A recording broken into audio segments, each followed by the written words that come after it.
And thank you to our sponsor Dashlane for making this episode possible. Make sure you stick around after the episode for a special offer from Dashlane. But first, here is Middle Ground: Free Speech versus Censorship. This is gonna be so stupid, dude.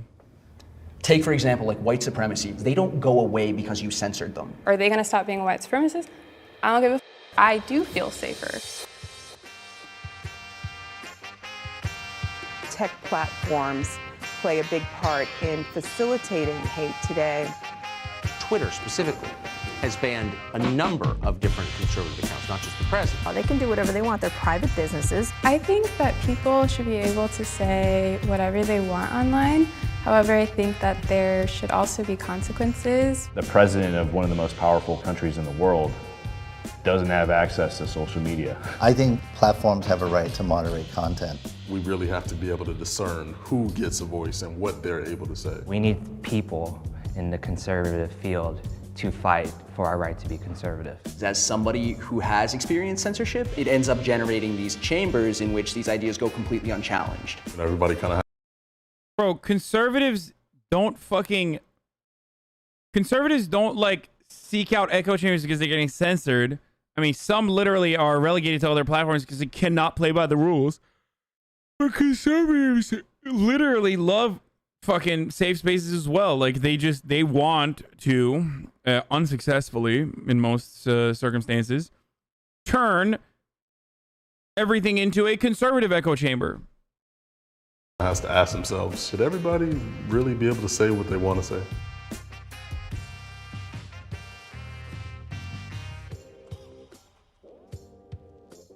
Hi, I'm Leah Thomas. I am a writer and the founder of Intersectional Environmentalists, which is an online environmental media hub.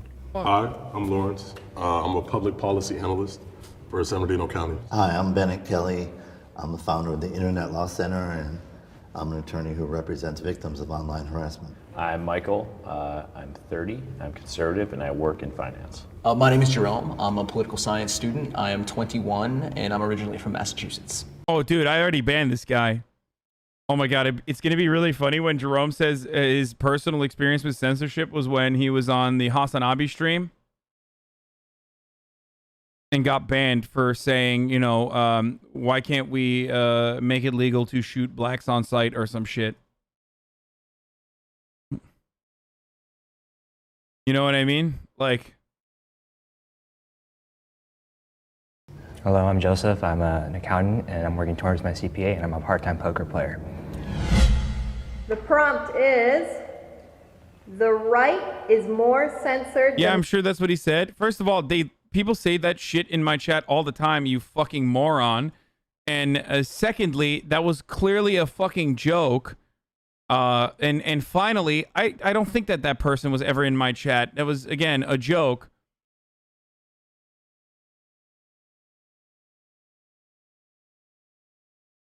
Let's see.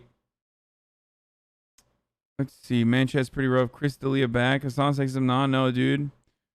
Oh man, I wish there was some fucking dumb shit that I could dunk on him on.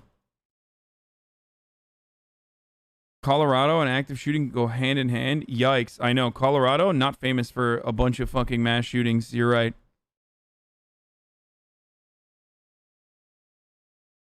Speaking about the First Amendment. Parler has been forced to unironically explain the First Amendment to its users who are outraged after the company revealed it forwarded violent posts about the storming of the Capitol to the FBI. Conservatives in understanding First Amendment. The left.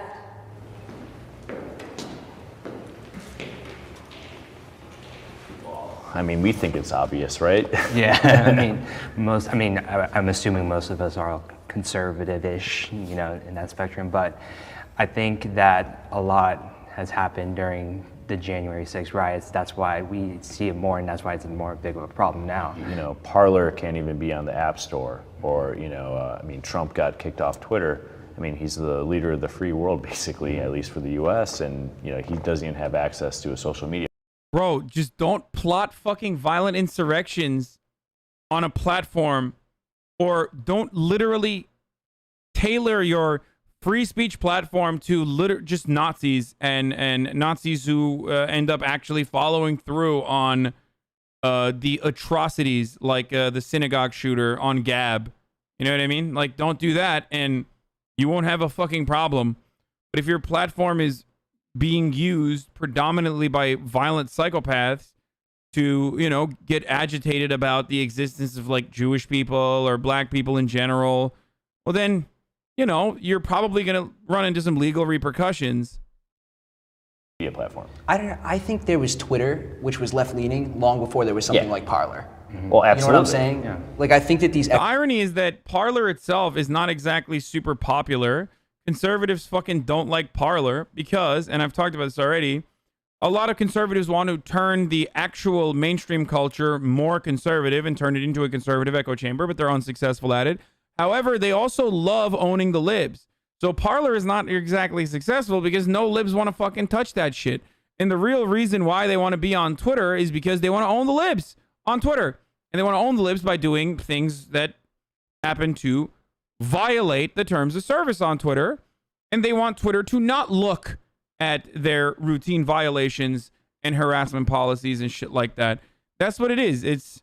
That's the real problem here. Which Parler is not fun. There's no libs to own. before there was something like Parler. Well, absolutely. You know what I'm saying? Yeah. Like, I think that these echo chambers that are created as a result of censorship are a reaction. They're reactionary. They're not necessarily, they wouldn't exist by themselves if right-leaning people weren't being censored.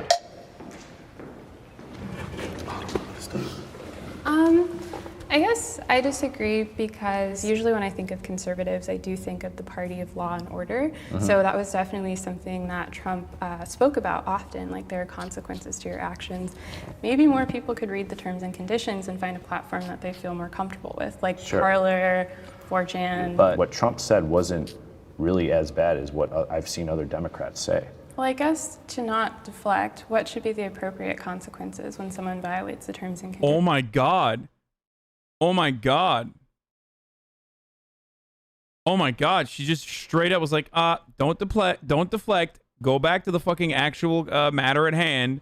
What should be the consequences? Oh my God, that's great. Okay, I'm horny. I think it should be like a great. clear punishment, right? It shouldn't be a punishment, like especially for like being kicked off. It should be for everybody. Yeah. But if that is the solution, that has to be the solution for everybody. So, No Name, Sean King are two of the most prominent left-leaning activists that I know of. And they have been repeatedly banned from Twitter, suspended from Facebook, Instagram kicked them off. And then when it happens to Candace Owens and Ben Shapiro, we hear conservative voices are being... but it's the Ben Shapiro. He said Ben Shapiro. Okay, all right, this video is good. This is good, folks. This is good. The exact same thing that was happening on the left that's now happening on the right. So I think the problem is the conservative, I don't see you. The conservatives that believe this rhetoric is being suppressed. All right, Lawrence is definitely in the community. I don't think they know the other side is dealing with the same thing. There's no real history of which I am aware of left-leaning creators being blacklisted the way that guys like Alex Jones, James Woods, Donald Trump have been. Yeah. Alex Jones was on this journalistic scene for 30 years, and they erased all 30 years of that. The journalistic scene for 30 years? Motherfucker, Alex Jones doesn't believe he's doing journalism. Like, if you think Alex Jones is doing journalism, well, then ask Alex Jones. He will tell you that he's not doing journalism. And also, this notion that, like, left-leaning investigative reporters, thinkers, are not blacklisted from every fucking outlet by those who espouse the values of freedom of speech, by the way, like Ben Shapiro or fucking Alan Dershowitz. These are the guys who blacklist people like Norman Finkelstein or advocate for the banning of others that believe in things such as Palestinians are human beings. Like, it's psychotic. Norm Finkelstein, Noam Chomsky, these are thinkers and prominent writers that have no place in mainstream media. They just routinely are fleeced, okay? And have been blacklisted from schools and shit too. I mean, they fucking canceled me. Like, come on, dude. It's such bullshit. Wait, why isn't Alex Jones a journalist? Motherfucker, Alex Jones is not a journalist because he himself admits he's not a fucking journalist. I'm not a journalist either, by the way. If people say Hasan is a journalist, I say, no, I'm not a journalist. I'm a commentator. Alex Jones is an entertainer. He's a conspiracy theorist and an entertainer. And his legal defense in a court of law is literally that.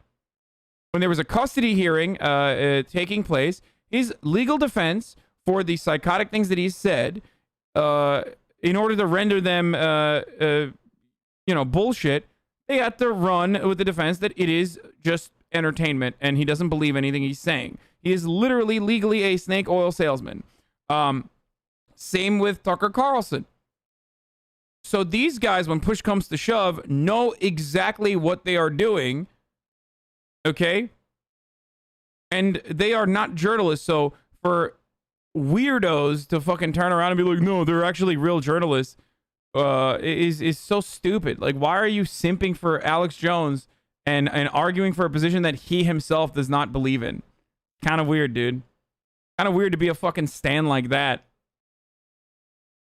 How about the White House YouTube channel? They eliminated all of Trump's videos, all of them. Do you not see the difference though? Because Sean King says abolish the police, and say Alex Jones, for example, says Jewish people are the own most of the property in America, and if you want to deal with property owners, deal primarily with Jewish people in 2015. So obviously there's a stark difference in rhetoric and consequence even. You call the virus Kung Flu, and then a rise in violence against Asian Americans. But who called it Kung Flu? President Trump. Did he say it directly though? Yes. Very directly. He tweeted it, yeah. He tweeted So it? And he said it. there are reasons for the differences in consequences, but I think if we understand that it's happening widespread, because I've seen people on the left say kill cops, permanently banned, permanently done. Right. So I think we have to take a step back, remove ourselves from the box that we're in, and kind of, okay, is it happening over here too? There's ideas that exist on and offline that are abominable, that I disavow unequivocally, but that I subscribed to when I was younger. When I was younger, didn't understand what I was necessarily looking at, didn't have enough worldview or perspective to know that these were not good ideas. But because that they were censored by the forums that I was espousing them in, I never had the opportunity to have them challenged. I would never have the opportunity to have a conversation about why these were bad ideas. Someone should be like, so what do you mean? Just explain. Elaborate. Why don't you describe to us some of these ideas? I want to know. I want to know what he's talking about. This motherfucker is just straight up a poll user, okay? Oh, 100%. He was a groiper. He's a groiper who's been reformed and still probably holds on to a lot of the groiper takes, but yeah, 100%. Oh, I was in a forum and I had some really crazy ideas. There was no purveyance of the ideological free market, and that's really the only way for these ideas to go away. Take, for example, white supremacy. Yeah, dude. Yeah, no, it's just only debates. That's the only way to do it, guys. No, straight up. Yeah, that's how the Nazis were defeated, and that's how this will always take place in the ideological free market.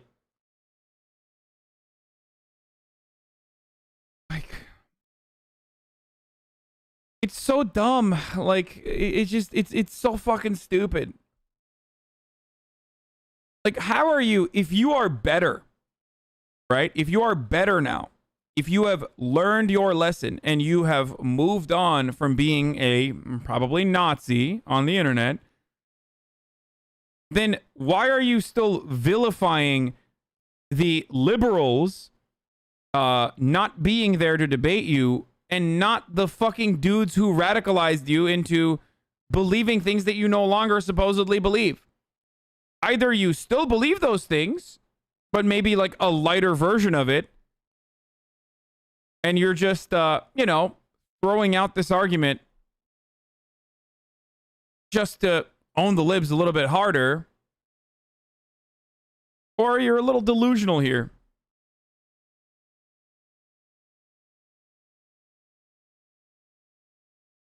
People who have those beliefs don't go away when you ban them from platforms. Those beliefs don't go away when you tell them to shut up. Those beliefs don't go away when... It's literally not true. That's not true.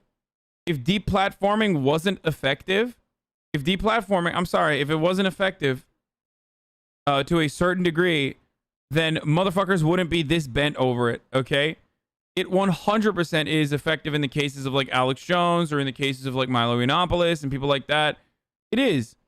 It totally knocks them out. No one cares. No one talks about them anymore. It's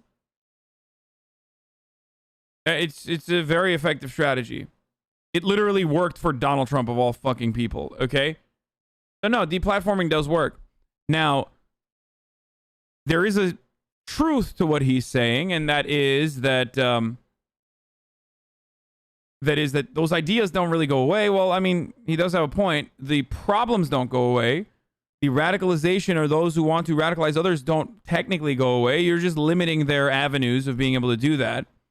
I also am a believer that you can have a debate with people like fucking Nazis and shit like that. You just have to be very capable of knowing where they're, knowing what their talking points are and how to defeat them effectively and dismantle those ridiculous points of view. But lastly, aside from like neutering the avenues that they have, or at least limiting them, right? Limiting the avenues they have to effectively propagandize their position, there is still the underlying material conditions that create an environment that is rich for, ripe for radicalization. Okay? And if you don't address that, if you don't address those problems, you're not going to actually solve the issue. When you punch them in the face, or when you revoke their rally permits. But when do we draw the line? Because if somebody, let's use Kung Flu, for example, what I said earlier. Let's say it's Alex Jones that says, oh, this is a Chinese virus. They brought it here. And then we see a rise in hate crimes against Asian Americans. When do we draw the line? Because he would still have the platform. Yeah, I mean, I don't think we should deprive the people who are actually committing these crimes of the agency in committing them. Right. Like they are doing that, and they frankly would be doing that I just don't get it. Like, what? So you just were a bad person and a Nazi back in the day on your own? Like, full agency? Is that what you're saying? Like, you were not radicalized by someone? Like, I want someone to ask him, like, so how did you become that person then? Were you just a gigantic piece of shit and a Nazi? Like, you were born as a Nazi? Is that what happened? But because that they were censored by the forums that I was espousing them in, I never were bad ideas. There was no purveyance of the ideological free market, and that's really, the beliefs don't go away when you ban them from platforms. Those beliefs don't go away when you tell them to shut up. Those beliefs don't go away when you punch them in the face, or when you revoke their rally permits. But when do we draw the line? Because I love that, because this is literally a 2014 talking point, 2016 talking point. Like, what? Are you still making a fucking argument about Charlottesville right now? Like, is this the only motherfucker in 2021 who is like willing to make a pro Charlottesville argument? Like, what the fuck? If somebody, let's use Kung Flu, for example, what I said earlier. Let's say it's Alex Jones that says, oh, this is a Chinese virus. They brought it here. And then we see a rise in hate crimes against Asian Americans. When do we draw the line? Because he would still have the platform. Yeah, I mean, I don't think we should deprive the people who are actually committing these crimes of the agency in committing them. Right. Like they are doing that, and they frankly would be doing that regardless of whether or not there was somebody who was using. This is such a fucking idiotic argument. Again, it's like the agency of committing crimes. Like, what the fuck is this argument, dude? This is so stupid. Inflammatory rhetoric online. That's exactly my point when I say these ideas don't go.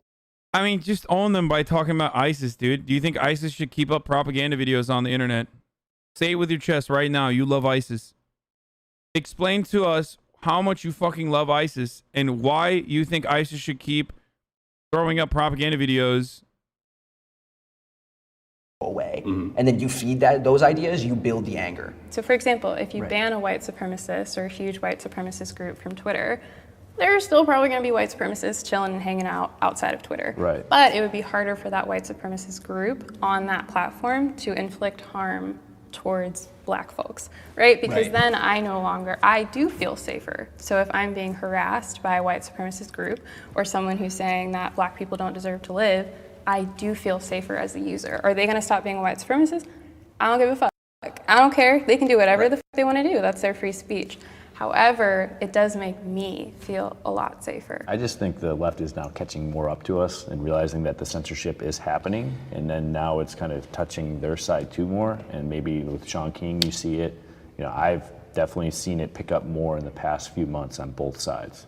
I mean, with the left, it's, I mean, the example I gave was from 2014. I know. That's been around for a while, even when you're looking at the civil rights movement and you're looking at the literal burning down of civil rights headquarters and things like McCarthyism. that. My parents and my grandparents and my great-grandparents in the civil rights movement were continuously policed and harassed for their beliefs, violently so, jailed for their beliefs. So I find it almost, it's hard for me to compare when civil rights folks are being imprisoned and killed for their beliefs. However, because a conservative can't use Twitter, I'm supposed to feel bad. Well, I don't think there's a comparison. What I wonder is whether or not there is a leftist ideologue, someone who is similar to Alex Jones or someone like that was blackballed from 6 social media platforms over the course of 12 hours. Who? On the left, it doesn't really happen at all. Look at what they admonish, like abolish police, give everybody health care. Like, what in that world, what in that realm? I'm not a left-wing Alex Jones motherfucker. That would imply that I'm like a believer, or at least a staunch advocate for conspiracy theories that are delusional and psychopathic. Would be like, you're done. You don't need to, you're talking about killing people. Well, we're saying burn it all down this summer during the riots. Buildings, but that's not, but that's people. still people's property. They saved their whole savings. $2 billion damages as a country. We need to say that violence is bad. Burning people's stuff is bad. And killing I think we need to give perspective to unarmed it. people Yeah, it has to be context. Yeah, because we can't say burning buildings is bad and then not understand the reason as to why they're burning. I don't agree with burning them, but we kind of got to give context to both. We can't just say this is all terrible. I don't want to be anecdotal about this, but at the same, so my parents are immigrants. They work for everything that they have. My mom, she came from a family of 6. And they didn't have a lot when they came to this country, and each of their siblings, including my mom, they had to work for everything that they have, and they made something of themselves. So and then we also have rental properties. So if one of them, do I have to rewind it? I need to see this, right? And then we also have rental properties. So if one of them burned down because of a riot, that's our life savings right there. We put a lot of money into that. So I guess let's take it back to the civil rights movement, because usually I think the future sometimes is a better indicator of what's like morally right and wrong. I lived about 10 minutes from Ferguson and was there when those buildings were burning down, and it was incredibly terrifying. But I also remember the business owners who said, I can replace my windows. What I can't replace is a lost child. So hearing those business owners, hearing them, I can talk about them hypothetically and how I hypothetically think they might feel, but I also can talk about people who had their own buildings burned down. Of course, and people who do say that they're on like, the Black Lives Matter side, of course. Not necessarily, a lot of them are white. But at the same time, like I go back to business because, I'm an accountant, I care about the numbers and all that stuff, but. And I care about Black lives, I care about lives. Yeah, we all care about Black lives, but also too, like a lot of misinformation. Do you? So why is every conversation that you guys are supposedly having about Black lives revolving around the aftermath of a Black life being taken, where you are spending more time on fucking property damage rather than the actual fucking state monopolizing violence and using it upon innocent Black people? Kind of weird. I don't really understand it. Also, if you're an accountant, I'm sure you have heard of a really unique concept. I don't know if you boys are aware of this. Some of you might not have heard of it. It's called insurance. Well, I know the accountant knows insurance because he actually gave that $2 billion figure, which actually came from insurance claims. So I know that this motherfucker is aware that insurance exists. You know what I mean? I know that he knows. Because, he mentioned it. So. Information was spread about those riots too, with the hands up, don't shoot. They said that he was facing backwards, and they found out that he wasn't, and he didn't have his hands up. You're talking about last year, or no? Talking about Michael Brown. That's what started it. Yeah. Let's just not. And then they're spreading the misinformation, and then it also. And also, if you'd like to have the perspective, so I would. Life insurance exists too. Just use it to get a new life, idiots. Yeah, exactly. True. Fucking owned. There that day. Yeah. Unfortunately, and we can talk about censorship. So after he was killed, he was on the ground for 4 hours. Our radio stations were turned off and our news stations were turned off. So we didn't have information as to what was going on, which I agree don't like the allowed censorship. misinformation to spread. Exactly. However, to say that, so no, I'm not agreeing with you, but I'm saying maybe like know what the people in that community were faced with before speaking on something that you don't know. No, it's terrible. That's terrible. The censorship of those radio stations is awful. And Not siding with the conservatives, but I've heard stories of shop owners who do not have insurance, who had their shops destroyed. What about those shop owners? Brother, I don't think you understand. Okay? People aren't saying it's good that those shops got fucking destroyed. I'm not saying that.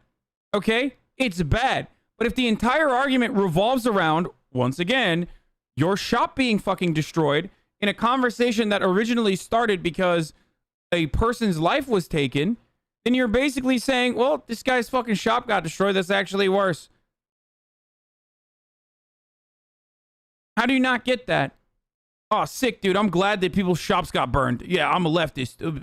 Okay, is that what you expect me to say? Is that what it is? Ultimately, human lives are more important than property. Okay? So what you have to remember is, why do you care about the property being destroyed? Well, you care about the property being destroyed because that ultimately is going to hurt a human being. You don't care about the property being destroyed for some completely separate reason because you care about property in and of itself.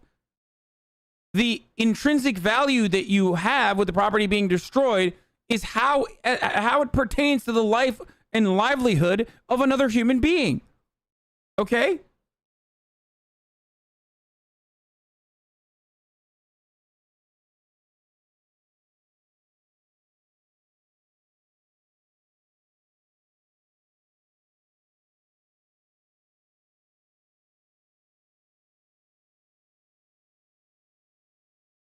I think it contributed to a lot of misinformation.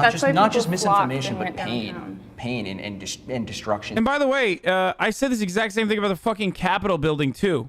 Just remember, I was like, I don't give a fuck about the symbolic representation of the property itself. These hallowed halls where, you know, legislation gets deliberated on. Blah blah blah. I don't go fuck your halls. Okay, I don't care about that.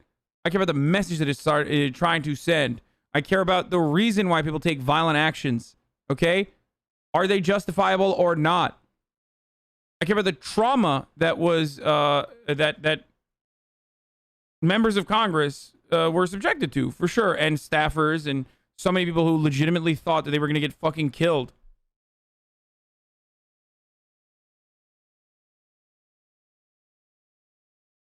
That happened within those communities because people weren't being given the information they were entitled to.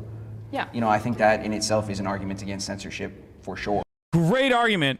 How come the property damage crowd doesn't mention the Nashville bombing? Yeah, if you fucking were like horny for property damage, then you would literally routinely talk about the Nashville bombing, which caused a fuckload of property damage. But you don't. You want to know why? Because the motherfucker who blew himself up only murdered himself and no one else. And that's precisely why you don't talk about it, because there is no like discernible political thing that you can associate it with as well. Tech companies should be allowed to ban whoever they want.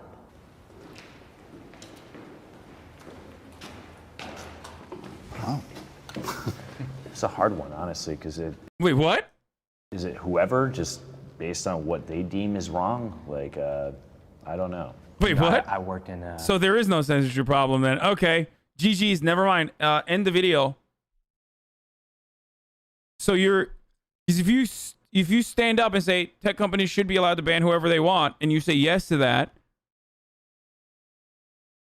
then you've eliminated your position in its entirety. country club once, and they had the strict dress code for employees and even for members. I mean, you can, as long as it's legal. Right, that's the one caveat. I mean, you can't say no Jews, no whatever. I mean, as long as they have a set terms and conditions, then yeah, they can ban whoever they want. They shouldn't just ban whoever, you know. Well, I think they should be able to say, okay, you're done. Even it doesn't necessarily impede on the terms and conditions. Basically, I think what we're having is a free market response, saying they let them do what they want and let consumers go where they are, but you have to have a functioning free market where people can go somewhere else. But they can't right now, though. That's the problem. Who wouldn't be able to go to Parler being removed from the App Apps Store. on web services and But- App Store, and basically it's an antitrust law kind of thing, because basically they're trying to create a monopoly between all the social media like Twitter and Facebook. And I think I mean, dude, conservatives are so delusional with the way that they talk about antitrust. Bro, you can't love Ronald Reagan. You can't love Ronald Reagan while simultaneously acting like you give a fuck about antitrust, okay? You can't do those two things. Okay? You can't say you're a conservative and then say you also want antitrust laws. That's the government infringing upon free market competition, okay? That is what free market enterprise and free market competition is. Deregulation causes monopolization. Antitrust laws are government regulation. It's not free. It's not a free market. Than some of the larger entities, but they still can't get picked up on Apple and the Google Play. That's my problem. The market isn't functioning properly then. Like, okay, should Twitter have the leader of Hezbollah be on Twitter? They're listed as a terror group by the EU and the US. Well, he's still on Twitter. they've been sued over that. I mean, have they? And they've been sued over that, but as long as the tweets aren't promoting terror or violating It's the also a terms, political that's party. that's the they thing. are, Hezbollah is a political party in Lebanon. I know Bin Laden's dead, but if he were alive and he made a Twitter and he didn't tweet anything that violated the terms and conditions, to his point, wouldn't they be able to still stay on the platform? And I think that I think that should be fair, because you need. Well, I mean, not necessarily. I want Osama bin Laden. I agree. They should just ban. Okay, why? Work through it. Why do you not want bin Laden to tweet? Why do you not want ISIS to tweet? This is what you have to take conservatives and have them walk through the steps so that they comprehend it. Use their racism against them in certain instances, right? Like, I mean, it's not racist that you're fucking anti-ISIS, by the way. That's not what I'm suggesting. But the racism is the double standard of not seeing like white supremacist terror as an equal to or way more significant of a threat to the United States in regards to domestic terrorism when compared to ISIS. Okay? So that's where the racism comes in. So turn around and ask them, like, why do you think ISIS should not be able to propagandize? Because they will tell you, well, they're going to use that propaganda to, create more ISIS terrorists and inevitably create more lone wolf attackers and engage in more random acts of terrorism on U.S. soil. All right, great. So you want to limit that. Why do you want to limit that? You want to limit the radicalization. So why aren't you making the same exact arguments that you do for Nazis on, 4chan or Twitter or whatever, that you would make for ISIS? You have to recognize it.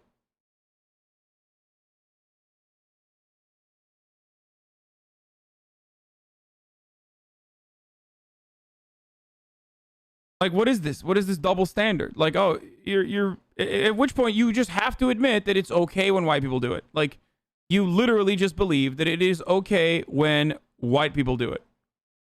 That's what you are saying. I'm sorry. That's what you're saying. If you don't think ISIS, if you think ISIS should not have a Twitter account, but, white supremacists can and should, then you're a fucking hypocrite who thinks that white supremacists are good for doing what they're doing.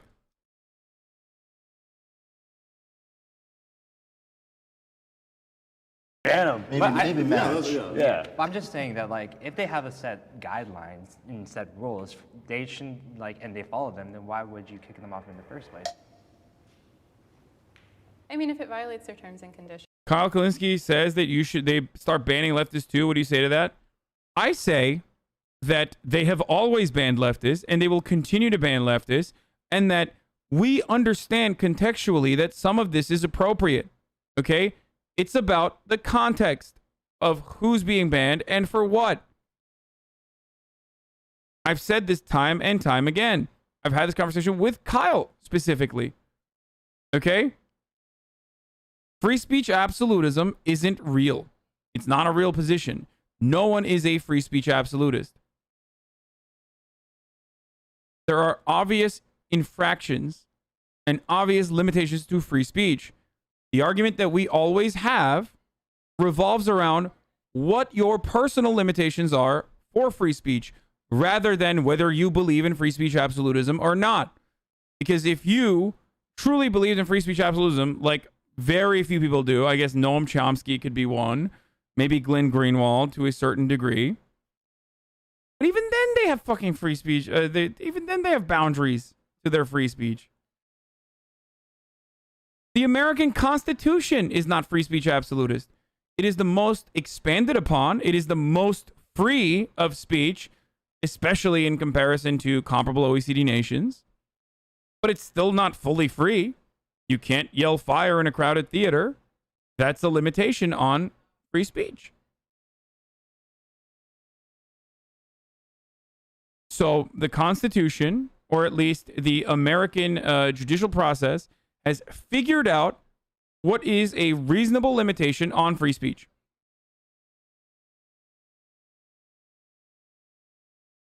That exists already.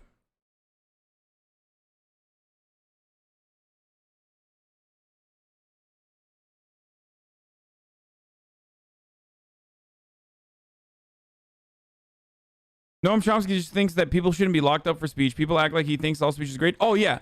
And Noam Chomsky and I are in agreement on that. I don't think people should be locked up for speech. Don't. I think they can ban whoever they want, but I guess just a hypothetical, if all of a sudden they were like, we don't want to see breastfeeding, so we're going to ban everyone just because we want to. Technically they can because they're a private, business entity, but I guess morally it kind of rubs me the wrong way. I want to agree, but I feel like if I do agree, then I feel like I would be giving social media and tech companies far too much importance. Right. People exist with hate speech is worse than other crimes you can get jailed for. I mean, I guess that's true. I can hate speech can be worse than I don't know, getting fucking jailed for being in possession of marijuana.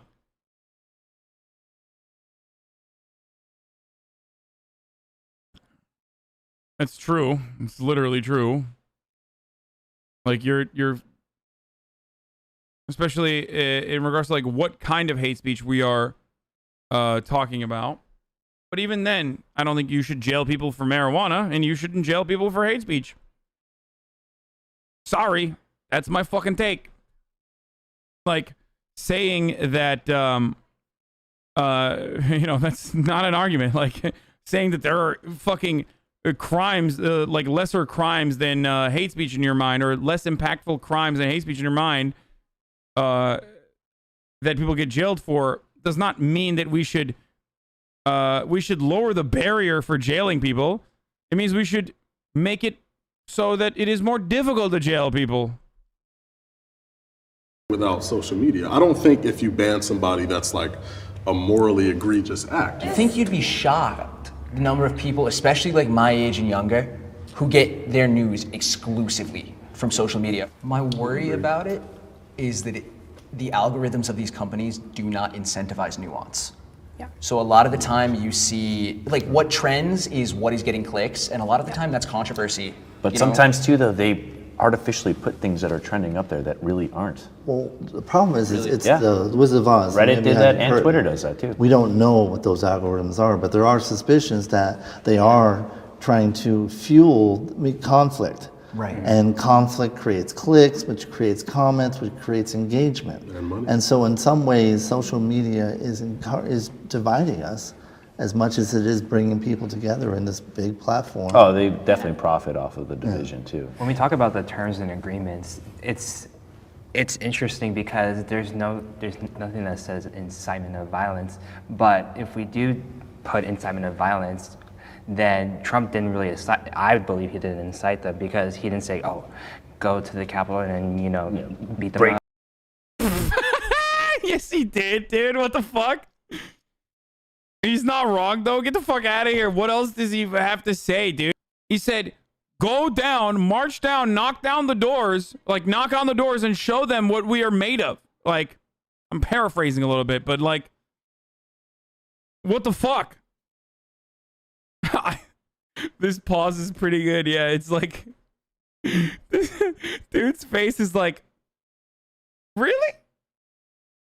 Yeah, but you have people on, you know, during the Black Lives Matter movement saying, be restless, oh, you know, break down stuff, you know, punch a Nazi in the face. Maybe if you communicated with those people, you would know that a lot of people were banned. There were mass bannings of Black Lives Matter supporters since Antifa. 2014. I personally don't know anyone who identifies as Antifa. That's usually something that I hear as like a talking point on the right. But personally, I know they exist, but I don't know much about them, so would love for you to explain. So, I mean, they are getting banned, right? I personally don't think so because, like, I think, like, maybe small people, like, because I focus on the big social justice account showing. I feel like there are people who actually sit in violence, like Maxine Waters, Chris Cuomo, Don Lemon, like Chris Cuomo's inciting violence. He said, like, who said protests have to be peaceful? Yeah, I think a good basis point to like look at that from is whether or not someone who goes on and incites violence, who is a politician, is being treated differently than like someone who goes on and incites violence and is a protest organizer.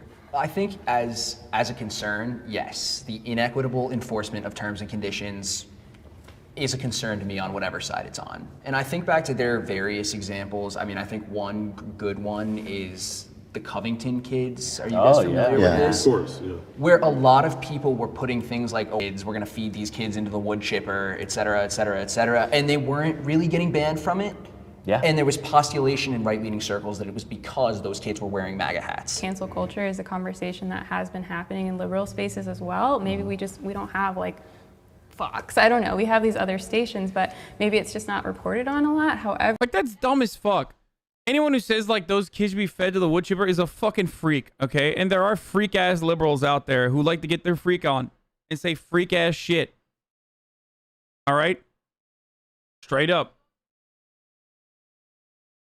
But again, if you are spending this amount of time talking about this sort of shit, then you know, you don't have a lot of worries, it feels like. However, I do. The guy who said that got banned immediately? Yeah. Hear so many conversations about cancel culture, forgiveness, and accountability happening in liberal circles as well. Spreading lies should be protected as free speech.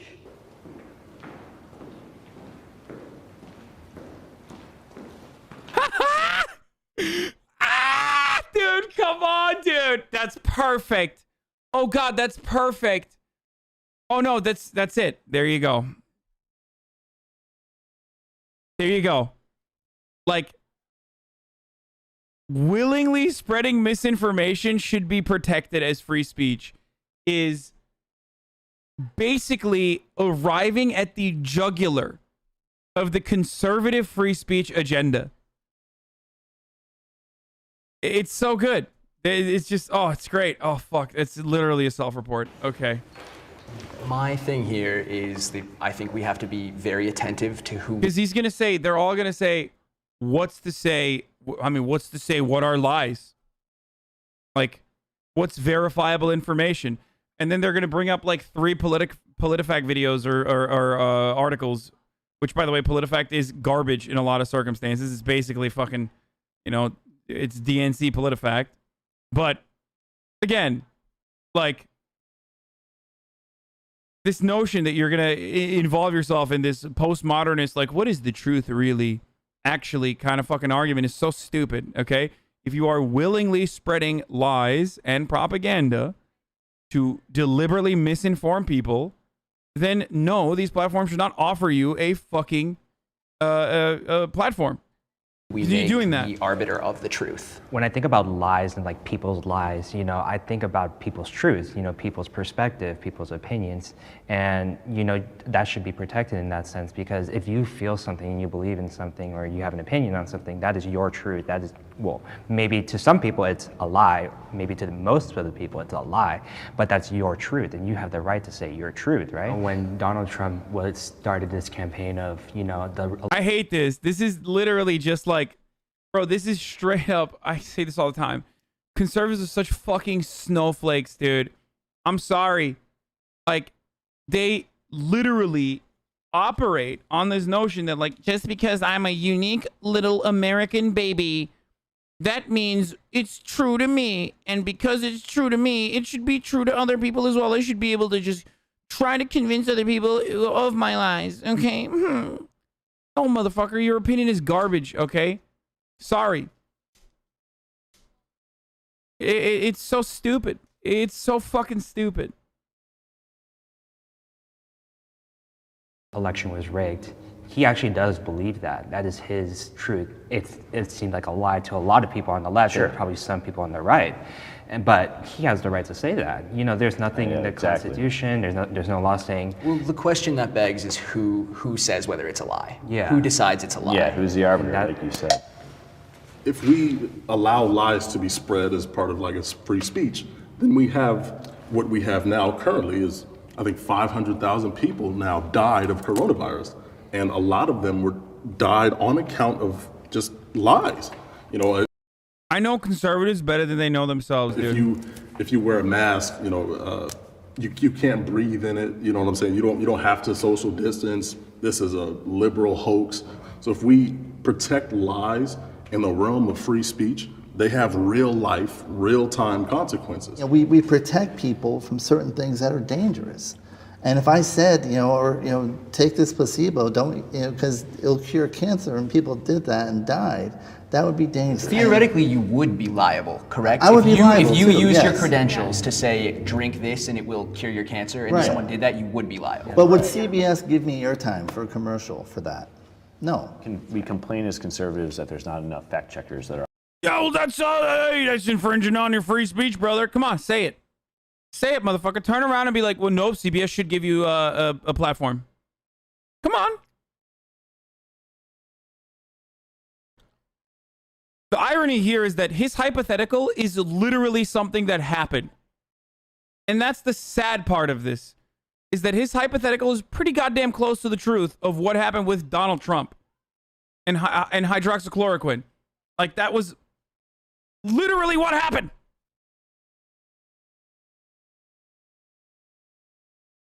So, I mean, people don't even want to remember. People just like retcon shit out of their brains. Right? They just try to fucking retcon shit immediately and forget that, like, what was that witch doctor lady? The Holy Ghost Senda Power lady who was like put up there by Charlie Kirk and a bunch of other like psychotic right-wingers. Dr. Stella Emanuel. Yeah, Dr. Demon Seaman. Straight up was advocating for it, and Donald Trump was defending her on mainstream media. On the right, there's Snopes, there's Fact Check, they're on the left, but there needs to be someone to take to. Snopes is on the left? Oh, yeah. Snopes is not on the left. It's liberal as fuck, okay? It is liberal as fuck. I'm sorry. They shit on Bernie Sanders and stuff, too. It's so dumb.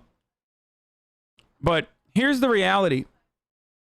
A lot of fact checkers, or people that present themselves as fact checkers, first of all, they're of course not ever going to be unbiased, but they end up siding with liberal shit by virtue of how much fucking Republicans lie. Okay?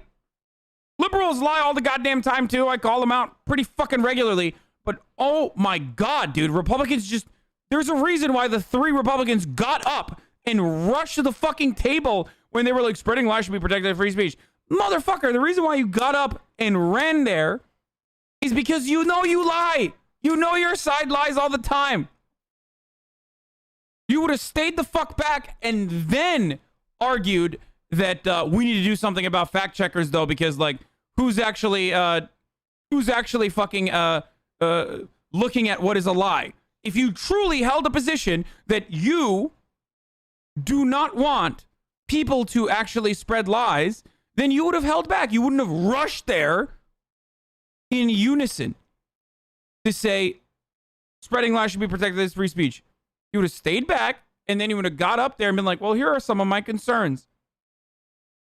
The fact check becomes The facts owner are donates. last I checked facts. Yeah. Well, if they're actually. And here's the other part of it. Fuck, I'm just going to continue with this again. Like, this is something that normal conservatives do regularly as well. It's not just fucking Trump or abnormal conservatives or Nazis that are anti-vaxxers. Normal conservatives also fucking lie routinely. Like, Democrats will recognize the truth and how cruel the world might be and then refuse to do anything about it. Their lie is like the actions that they're supposedly going to take down the line. You know, they are honest about the actual problems. They just lie about what kind of solutions they're going to implement. Republicans just lie about the problems and are honest about solutions that they are going to implement, because they do follow through on those solutions to non-existent fucking problems, like voter fraud.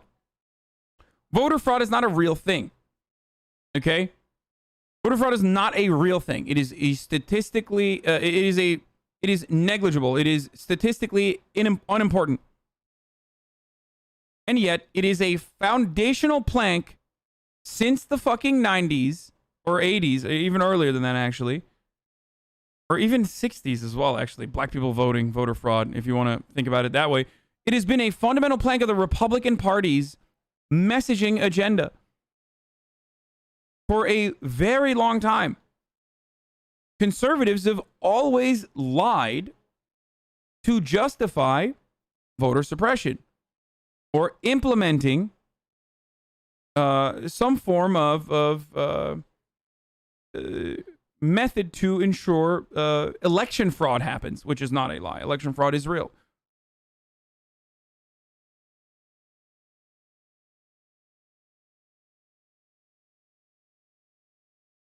Actually a fact check. Well, are there any that you all support that we could like look into, or do you think that's something that like Republicans could try to That's make what more I mean. like There think needs tanks? to be. I personally think that Snopes and Politico are by and large very accurate.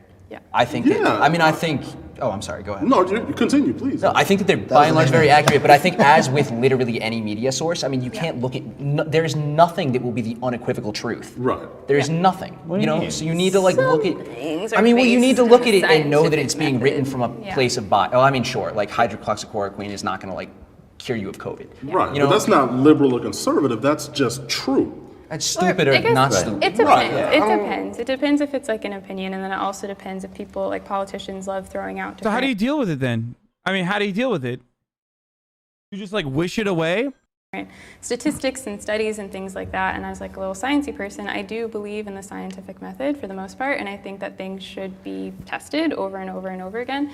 And I think providing those, like if a politician is saying a statistic, I think there should be some sort of fact-checking body. However, I am totally on board with there being a fact-checking body that is, say, 50% Republican, 50% Democrat. I think that's, that's totally fine. There is political bias, I'm sure, in the Snopes realm. Somebody on the corporate board is liberal. You said the CEO, fine. But there is true and untrue. And if we begin to link those two with like political affiliations, then it's dangerous because we have no realm of truth. There are lies that are harmful, Lawrence, like you were describing. You know, there are a lot of lies that are harmful and have caused a lot of harm, but giving the government the power to arbitrate what is and isn't true, that's a different I think can also cause a lot of harm as well. We're far more...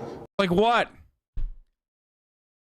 Like you are using, again, a hypothetical in the future that you can deal with in a separate way to deflect away from the conversation that people are having about what is going on currently. And I find that so weird. Like,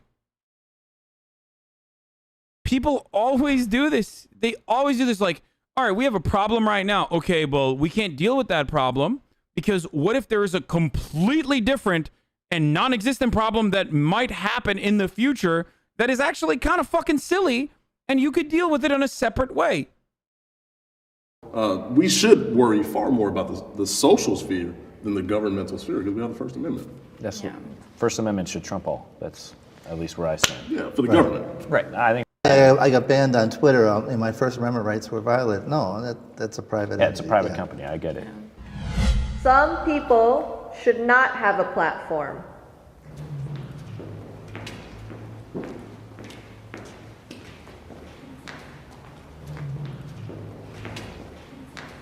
No, this kind of goes against my freedom of speech outlook, but like we were saying before, like I don't want to see Hezbollah having, a Twitter feed, or I don't want to see, ISIS having a Twitter feed.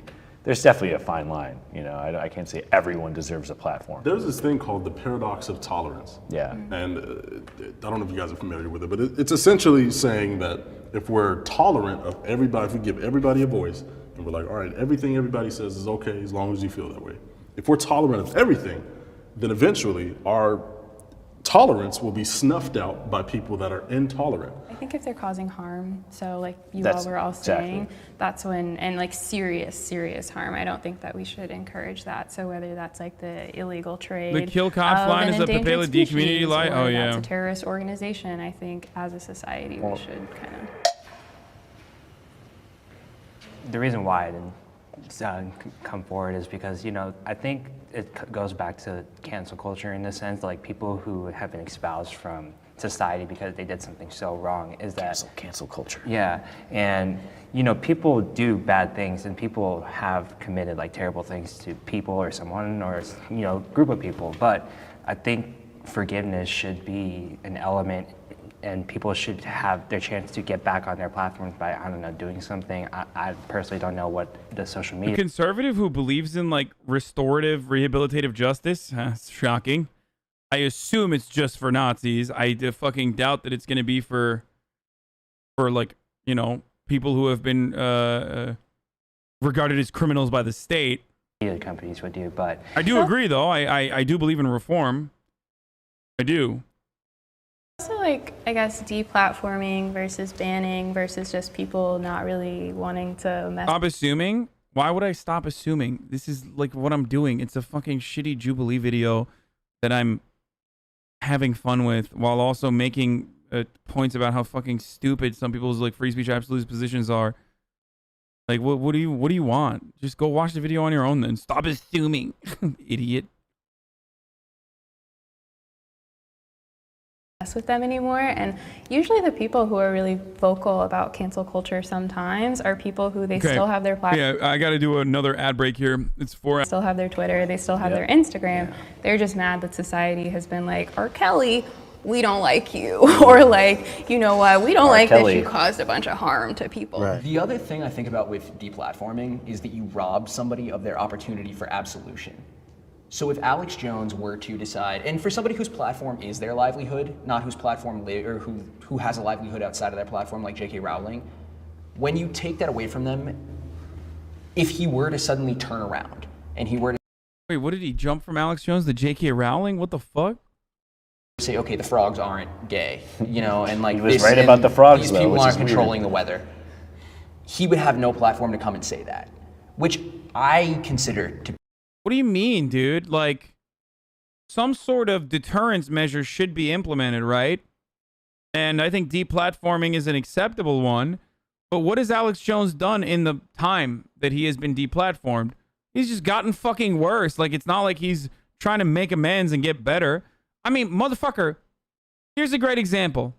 XQC, okay? He was being a fucking shitlord on NoPixel, okay? He was being a shitlord on NoPixel. He was being a menace and sometimes fucking up other people's experiences, right? Now look at him. He went to the fucking Bahamas for a week. Sorry for the GTRP analogy here, but look at how he's doing now. Like, he has legitimately improved what he's doing. He's gotten a lot better. He is facilitating role play for smaller streamers. He's like helping their fucking communities grow. He is making the most of his time on the platform now. When people say like, lol, new leaf, like, he's still going to be a toxic shitter from time to time. And he's still going to fuck up from time to time. But it is nowhere near as bad as he originally was. Nowhere near as bad. Okay? So would that have happened if there was no fucking no deterrence whatsoever? Probably not. Like, probably not. He's in jail right now. Okay, well, you know, that's different. Like, that's a mechanic of the game. That's normal. Nah, he still be toxic as fuck. Yeah, he's still toxic as fuck, but he's not literally routinely rule breaking, power gaming, not valuing life. He is abiding by the rules of the server so that he can, you know, facilitate other people's role play, and he's gotten a lot better at taking L's as well.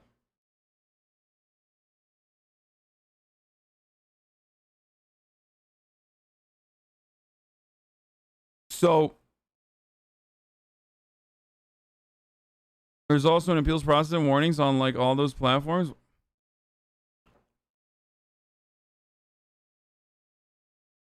Can you watch the Unicorn Riot video? No. So I do believe that just curious, did he ever apologize to you? I mean, he gave like a half-hearted apology on his stream, but it's fine. Look, what I'm trying to say here is that people that demonstrate that they are trying to get better is something that I always advocate for. Like, I am a believer in rehabilitation. If I did not believe in rehabilitation, I wouldn't do what I do. Okay, he did kiss you. No, he did. This is true. He did kiss me in the game. Like,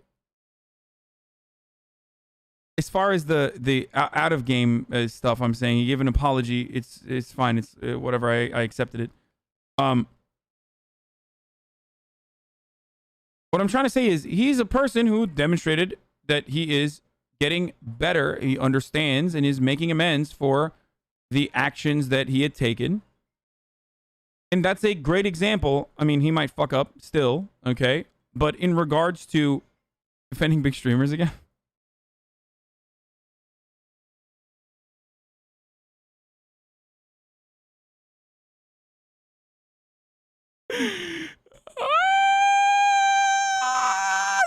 Jesus Christ, dude. Am I the only one that's not in favor of this whole like forgiveness, you can come back thing? It depends, yeah. Yeah, I'm not, because I feel like it depends on the degree. Yeah, because I feel like I hate cancel culture. I hate the notion that we can essentially exile somebody for what they did. But on the same hand, I still believe that consequences are real. And if you do something that causes lasting damage, then you need lasting consequences. You know, if somebody is a manslaughter, we put them in jail for life.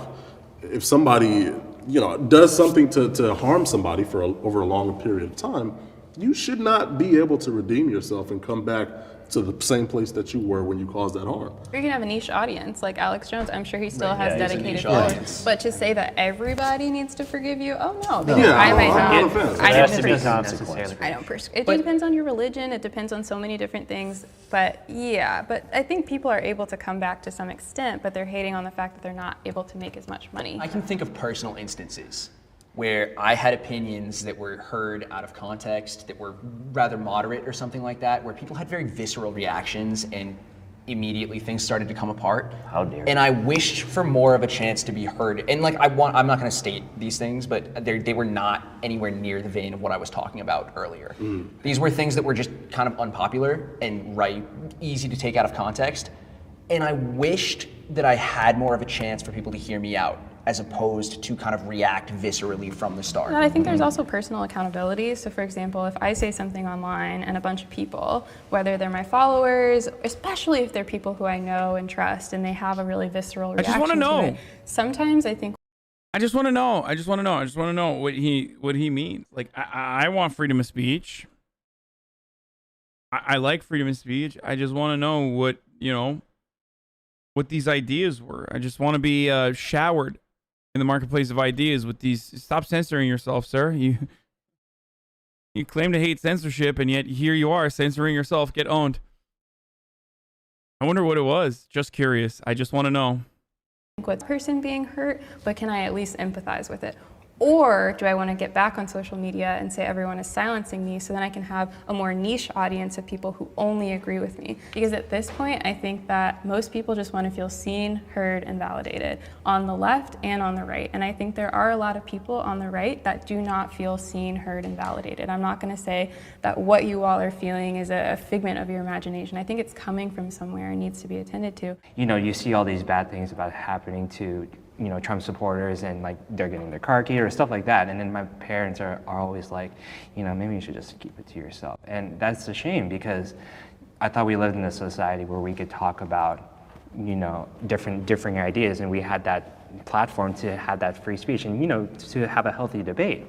And so it's kind of, I feel, especially my family and on social media, is that they want to put me into submission to suppress my voice and my conservative opinions.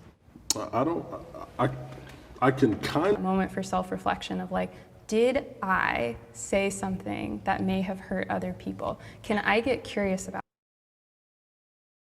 Anyway, let's just fucking finish this video. Holy shit. My conservative. They want to put me into submission to suppress my voice and my conservative opinions. I can kind of resonate with what you said, not necessarily from a family standpoint, but, you know, from a like large scale, generally speaking, when somebody sees like somebody like me, just a black man, you know, like prominent in their beliefs about like, you know, the greatness of, you know, pre-colonial Africa, or, you know, just loving kente cloth and stuff like that. There are presumptions made, and it obviously doesn't make people like me feel seen or heard or understood, because you just seen me and made a bunch of assumptions, you know, assumed a bunch of things. Like, I think we kind of have that problem, not only with social media, but just in general. You know, there's biases. It's tough. You know, it's tough to have any different opinion or any different voice. All right. You can bump it, whatever you want.